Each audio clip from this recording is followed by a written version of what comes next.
Evening, everyone.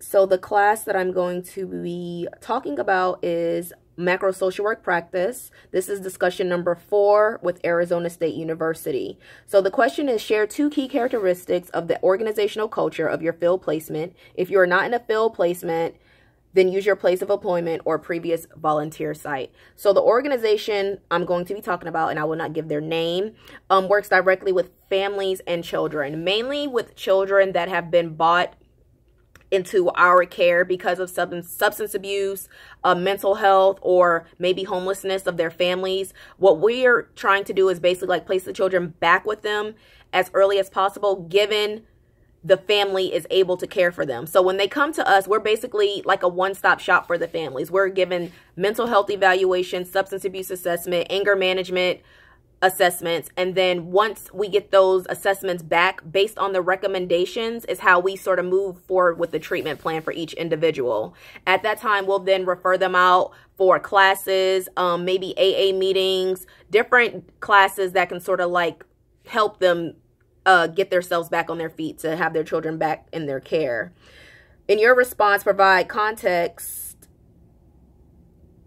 and a detailed description of 2 characteristics. So some of the characteristics of the organization I work with it's pretty much like, I don't want to say it's like a one-stop shop, but it's a place where everyone pretty much works together to get the job done. I will say that everyone there is pretty open-minded. They're really focus-driven, and we really try to put our families first. So I feel like that's a great characteristic of the organization that I work for.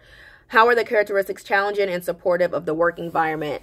I don't think their characteristics are challenging. I think they're more supportive than challenging because everyone there has a common goal. The common goal is making sure, number 1, that our children are safe, and number 2, that the parents are going to be able to not just like come to us like time after time when they run into an issue, but it's just like we want to make sure that we cover them from A to Z so that once we place their children back with them, we no longer really have to like worry about them having to come back to us anymore. So we try to cover everything very in depth and very detailed in the beginning, so it's not like a continuous cycle with these families.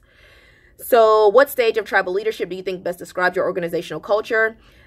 First of all, that video was very interesting. I'd really never heard of like the tribal stages or anything like that, but I did learn that the stage that I'm going to say that my organization pretty much is probably in relation to is probably stage 2. We're not at stage 1, and I feel like we're still in the beginning stages. We're not quite at 3 or 4. And I know he said that 25% of organizations or people are at stage 2.